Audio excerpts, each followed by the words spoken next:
Hello everybody, Ryan here, or MandRproductions, and welcome to my comparison of every LEGO Star Wars Millennium Falcon playset ever. This obviously doesn't include the UCS sets, or the mini sets, or the microfighters. This is just the playscale LEGO Star Wars Millennium Falcons. If you guys do enjoy the comparisons, please leave a like on the video. You can check out my other LEGO Star Wars comparisons with the playlist linked on the description of this video.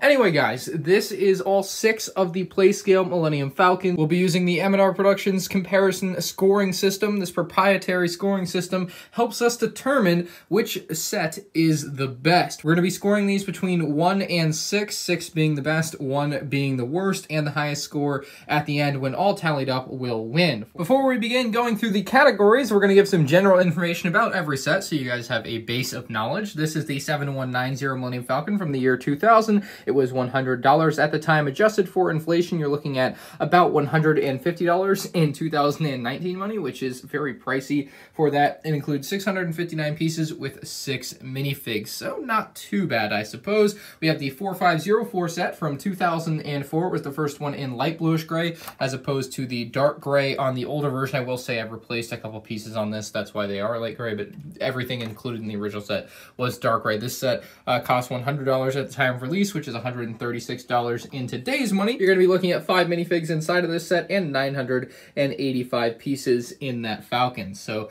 not a bad deal on that one. Moving on, we have the 7965 Millennium Falcon from 2011. $140 at the time, equates to $160 in today's money. Again, 6 minifigs, and we're looking at 1,254 pieces. On the left here, we have the 75105 Falcon based off The Force Awakens. This is the first one not based on the original trilogy, and in fact, none of the other ones are based on the original trilogy, so it's kind of interesting that we haven't had an original trilogy one since 2011, but this 2015 model included 1,329 pieces for $150. In 2019 money, you're looking at $162, and that's going to get you 7 minifigs. Here we have the 75212 Millennium Falcon based off Solo: A Star Wars Story. It included 1,414 pieces, was $170 at its time of release in 2018, and that's only going to gain about $4 to $174 in today's money, and we're looking at 7 minifigs again. And finally, more recently, we have from Episode 9, The Rise of Skywalker, a Millennium Falcon with the set number 75257 with 1,351 pieces, 7 minifigs, and a retail price of $200. So that is all the base information you guys are going to need to know going forward. Let's go ahead and get into the first category of minifigures. These are all the minifigures for all the LEGO Star Wars Millennium Falcon sets throughout the years. Here we have the 2000 set. 2004, we finally have the flesh tones for the minifigs. 2011, we get a little Darth Vader action, the only Darth Vader to come in a playscale Millennium Falcon. No Darth Vader in the future sets either. 2015, we got some Episode 7 action with Finn and Rey and some Conja Club gang members. On to Episode, or Solo: A Star Wars Story, rather, in 2018, and Episode 9 here in 2019. So, that is the figure selection for all the Millennium Falcons. And honestly, you could make an argument for any of these being the best. They're all really good in their own right, in my opinion, but I think the original trilogy cast and crew here from 2011 has to get the nod for the best minifigure selection.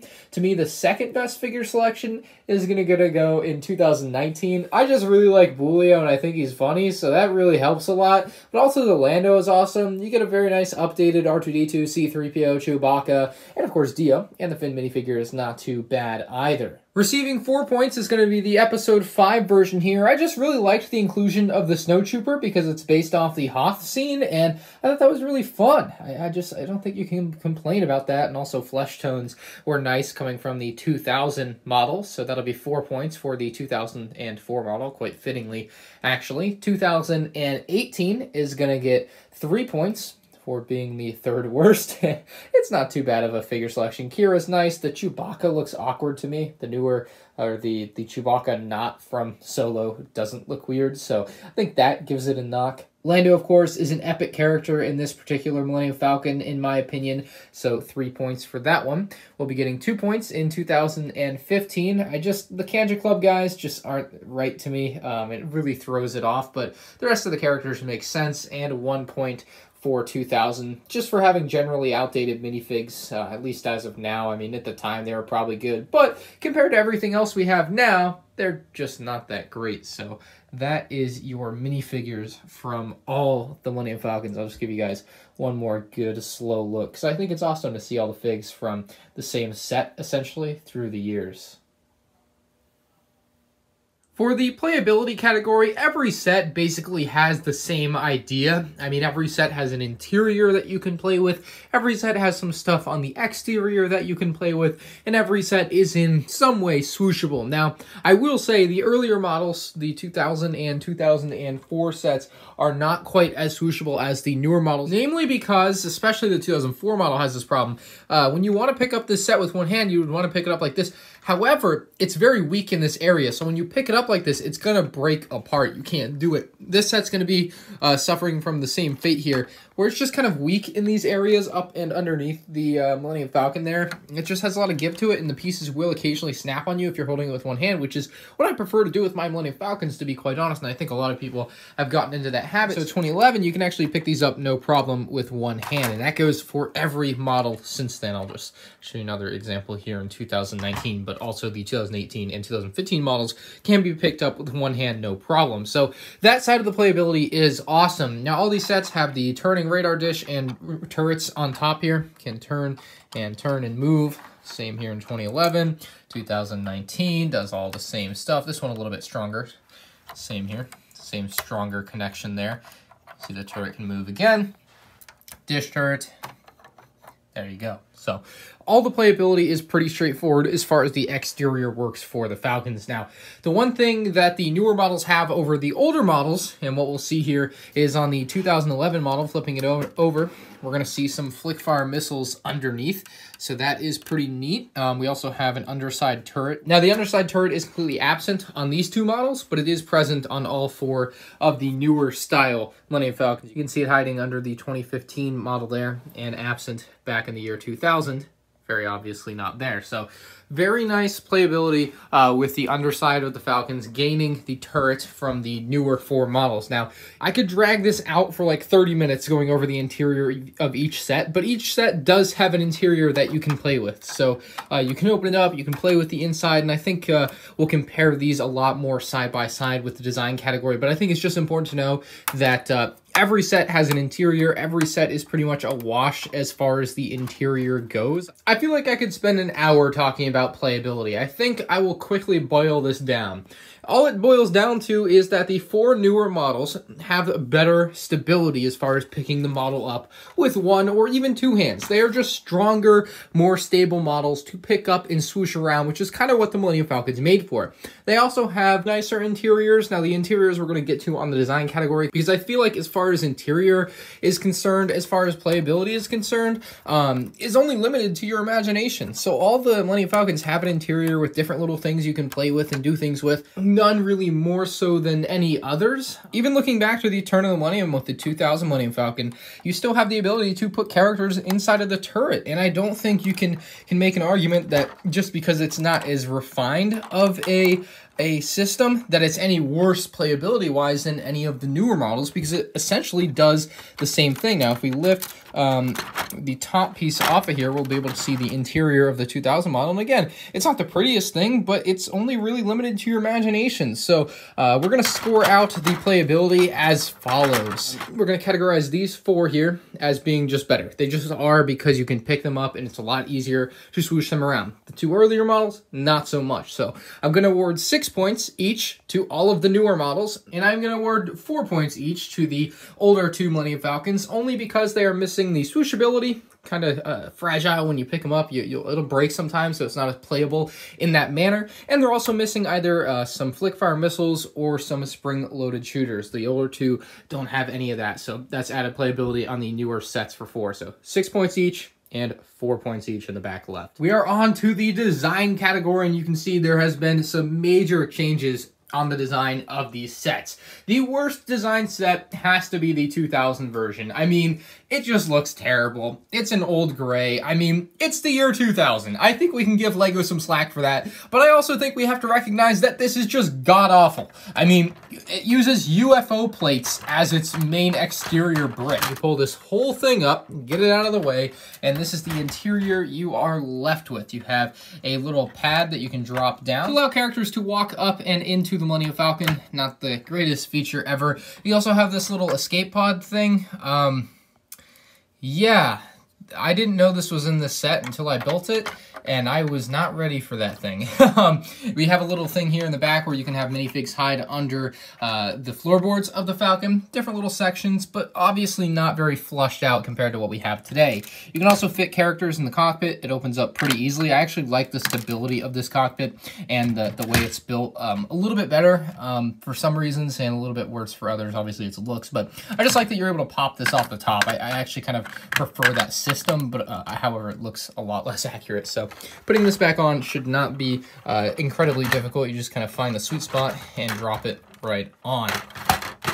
The engines of it also look decent for the time, I suppose, and the landing gear is just terrible. It falls off all the time, so can't quite say it has great design. So that's why it's only getting 1 point for the design category. Moving on for 2 points, the 2004 set was a major upgrade from the 2000 set. Now, obviously, every set since then has improved upon what the 2004 set brought, but I feel like saying that it's only getting 2 points sounds like I'm underselling it. It was still a great model for the time. It's got flaps instead of the big UFO panels. I will say the flaps aren't all connected, so it's loose, and these pop off really easily, and they were kind of annoying, and they still are kind of annoying. See, there we go. However, for the time, they were a major upgrade from what we had, so I can't really complain about that. You got the hyperdrive in the back. You got a legitimate escape pod that you could actually open this hatch and release, like so. That's a real escape pod. You can open it up. There's like a little interior. We don't really have time to go over every little detail, though. There's also a little pad here that you can drop down, which I actually really like on this set. It's one of my favorite features of the 2004 Millennium Falcon here is this, and that's because you can actually push and pull on this to make it fall down. So you can see as I push in on it, it'll go back up, and as I pull out on it, it will come back down. So that's actually one of my favorite features that's actually not present on any other LEGO Star Wars Millennium Falcon, at least not in this fashion where it's actually like a mechanical thing. You still have that like loading dock thing on the older set and on some of the newer ones. As far as the front side of the set here, you can see we open this up more. I even have the tool sprue in there. It's got all the tools that you're supposed to have in the set in these various spots, but I didn't put them in. We have the hollow chessboard, which looks very nice, and a nice little control panel area in there as well. You can open up this to place a minifigure inside. Very nice little area in there. Open up this top piece. We have a little storage compartment there with, I think, binoculars. And then to put your figures in the front of the Falcon, you actually have to pull this off. And then you have this very small, flimsy little thing to put figures on. And that's why I was talking about how I liked the stability of that one a lot better versus some of the newer models, so that's where that is lost. But 2 points to the 2004 Falcon. Obviously needed a lot improved upon, but was a very nice step in the right direction for LEGO. And closing all the panels can be a little bit annoying, but there we go. All panels closed.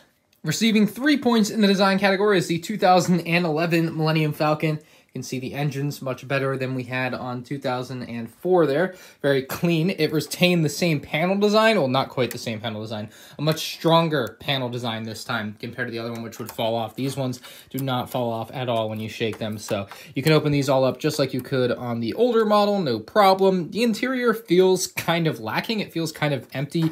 You have an area where you can drop minifigs in to hide under the floorboard there, and you can close that back up. On the other side here, we have the loading pad, which drops out, but again, you have to do it manually versus the older design where you could actually use the mechanics of it. But that's also a feature that kind of cost some of the stability on the set, I think, on the older ones. So that's probably why they did away with that. There's the hollow chest. There's the control panel area, much more beefy than what we saw on 2004. And then we're going to see the same kind of cockpit design here where you got to pull this off, and it pulled off the wrong way. I guess it's just not connected very strongly on this set. Now, it is a little bit of a stronger design for the platform here. It's not flimsy and turning like that one, but it's still very small. You can also put characters up in here by pulling out this bit, and that's going to allow you to place a character both for the top and bottom turrets, and then place that back in when they're ready to go. So very nice design on the 2011 set, just obviously some flimsy parts, some parts that don't seem to work the way they are intended. Nice shaping overall on the set, as you would expect from a Millennium Falcon, but just not quite as good as the newer models, as you would expect. I'll be awarding 4 design points to the 2018 Millennium Falcon, and the biggest takeaway for this Falcon is going to be this cockpit piece. It just looks terrible. The white print does not match the white brick, and it takes away from what could have otherwise been an absolutely gorgeous, almost flawless looking design. But that is what they went with, and I'm not pleased with it. You have this little escape hatch at the front here. That's not present on any other Lego Millennium Falcon playset, and you can pull it off here, and you're actually going to be able to access the interior, which should have some coaxium in there. Nice little control panel, but you can see when it's removed, that's what the Falcon looks like, and it looks pretty ugly like that, so I definitely would recommend keeping this in if you do have this set and you're trying to display it. Now, it does have the spring-loaded shooters integrated into there. We can open up the top piece just like we can on the older sets, and then we can open up all the flaps, and you can see a very nice, very well fleshed out interior on this 2018 set. This back panel unfortunately does not open. It's stuck on there, which kind of sucks. Gives you a little bit less flexibility for how much you can do on the interior, but it's still a very nice fleshed out interior. I very much like the black flooring in there. I think that gives it a very nice contrast to what we have as far as the actual color of the Falcon, which is white. So you can open this up. You'll have that in there for the characters to sit in. Very interesting and unique design for that bit there. Slide that back in, close that. Design-wise, not much different than 2011 or 2015, really, just in a different color. And this back little panel here is actually stuck on, so it doesn't open up, unlike the other 2 models that we're taking a look at here. So 5 points to the 2015 Millennium Falcon. Integrates a lot more dark gray than any of the other Millennium Falcons that we have going on here. We got a nice little cockpit here. We have these spring-loaded shooters, which you can actually just shoot by pushing out there. That's more of a playability thing. We can open up all the hatches just like we could on the other set. And you have the little floorboard mechanic in here, where you can hide characters down there, just like you could in 2011. And then we also have the little loading bay thing in here, if I can get my hand into it. And I just ripped one of the panels off, but you'll see back here we also have the hyperdrive area, as well as some beds. Very, very filled in interior with a lot of random crap sitting around, which is kind of interesting. A lot of stickers in there as well, used for detail. As far as design goes, we have the same cockpit piece and everything. So very interesting look for a Millennium Falcon in a nice darker gray. Nice to have all the panels open up, unlike the 2018 one. That's part of the reason that one just lost a point, really. Could have got an extra point on top of this one. Could have beat it out. Could have beat it out. You can open this up just like all the other sets. Same design here. Open it up, access the interior, put in some figs, and there you go. And that leaves the 6-point winner for the Millennium Falcon comparison in the design category as the 2019 Millennium Falcon. It looks very, very clean. It's got wider front panel things than any of the other sets. You can just see how much thinner the older ones are versus this one, which uses different plates on here, which makes it wider. They've also moved the cockpit back farther, kind of in line with the 2000 model, actually, interestingly enough. All the other ones have the cockpit considerably farther up on the ship because they had to fit this panel in here. This one, they did not, and they moved it back, which I believe is more accurate. Also gets it out of the way of these. Going to use the same cockpit piece as we've seen before, but it does have a pretty nice interior in there. Now, the big change in design with this one is that all the panels open up much more easily. They all open up basically just like 4 or 5 separate panels versus like 10 or 12 panels. So it makes it a much cleaner process to open and access the interior of this set. As far as play features, we can still drop this down and have the characters walk into the Falcon from underneath. I don't know who's doing that, but you have that feature, but we do lose the floorboard playability on this side, which is a bit of a shame. So other than that, the design of the chairs and everything looks really, really clean on this set. Very clean interior. Really like what they did. Can't complain about it too much.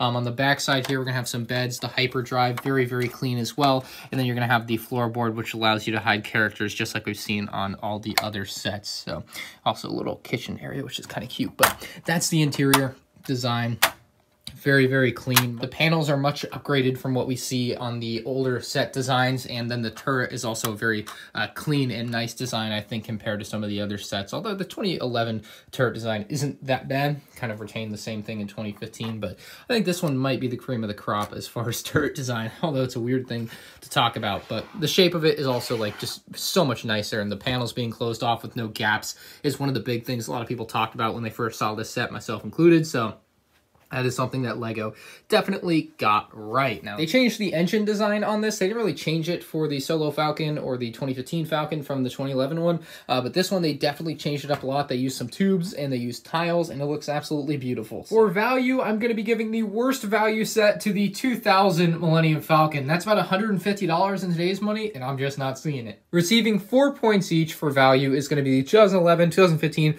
and 2018 Millennium Falcons. I just couldn't find a real difference in these with inflation included and everything. They're all three rather about the same and should receive the same amount of points, which is going to be 4. And then actually tied for the best models are going to be the 2019 and 2004 models. Now, the 2004 model is obviously not as good design-wise as the newer model. However, it's like $136 in 2019 money. So you're basically paying less money and you're getting a worse product, but it's still incredibly valuable to me for that worse product. I think that it's a fair trade-off for the price, and therefore I've given this one the nod for being a better value. All three of these ones are worth at least $160 retail in 2019 money, and that one's at least $25 less than any of these. And I think when you look at it that way, it kind of makes sense to me to give that one a nod for just being a really good value. So that is the value category. 6, 6, 4, 4, 4, and 1. As for the M&R opinion category, this is where things are going to get really interesting. The worst set here to me is going to be the 2004 set. It's flimsy. It's just really flimsy. I really don't like how flimsy it is. The pieces on top don't stay on. It's not that great. It was a really good step forward, a leap forward, but it had so many flaws. It had so many flaws. Even though it has that one really great feature where you can pull the thing out and then the landing pad or walking pad comes down, it's just not enough for me. So that's going to be 1 point. Now for 2 points, we're going to get the 2000 model. It's nostalgic, and we'll leave it at that. Yeah, it was its first of its kind, okay? Third best model, M&R opinion, gonna be the Solo model. Just the white on the cockpit really throws me off. I just hate the color difference in that, and that really kills that model for me. Third best, receiving 4 points, is going to be the 2015 model from The Force Awakens. I'll be giving 5 points to the 2019 model, and while I really like the design changes and all the things they did with the figures, and like they just did a great job with this set, the 2011 one to me is just the perfect Millennium Falcon. Now obviously they could make it better, there's different things, but like for its time, it was amazing. I look back on it and it's amazing. It's got awesome figure selection from the original trilogy. Not to say that the newer set's figure selection isn't awesome. Who doesn't love Boolio? But I think the 2011 Falcon to me is my personal favorite Falcon and might just always be. I mean, as much as I really like the design of the new one, it does look a little bit wonky. I think you can make that argument. It looks a little bit weird in some places, but the 2011 one just so good to me. So you can vote on the poll on the top right of your screen right now to let me know what you think the best LEGO Star Wars Millennium Falcon is out of all 6 we have here. Quick note before we tally up the scores, I did change the minifigure score for 2000 to 2 points because I just didn't feel like it's considerably worse than 2015. It's just that the figures don't look as good by today's standards. I think it's a good figure selection, just not that great by today's standards, but I decided to bump it up a point. Anyway, let's tally these up. So with all the scores tallied, the worst Millennium Falcon, according to my scoring system, is the 2000 Millennium Falcon, receiving just 10 points out of a possible 30 maximum. Our next Falcon is going to be the 2004 Falcon, having received just 17 points, so actually a considerable amount more than last place there. Next, from 2018, the Solo A Star Wars Story Falcon received 20 points. In third place, receiving 21 points, the 2015 Millennium Falcon from Star Wars The Force Awakens. In second place, with 25 points, we have the 2011 Millennium Falcon, which is just the cleanest Millennium Falcon, I think. I think that's a pretty fair way to put it. And with 28 out of a possible 30 points, we have the Episode 9, The Rise of Skywalker Millennium Falcon from 2019. I think it's an excellent model. I really don't think you can go wrong with any of the top 4 models. I think the older 2 models really show their age at this point, but any of the other ones are really valid options. And really, if you have any one of those 4, you don't really need a new one. If you have one of the older ones, you might want to consider upgrading to a new Millennium Falcon. Just putting that out there. But there is the scoring sheet for this Millennium Falcon comparison. If you guys did enjoy this video, leave a like. If you're new to the channel, subscribe. And if you want to see more LEGO Star Wars comparison videos, you can find them linked below. Thank y'all for watching, and I'll see you in the next one. Peace out.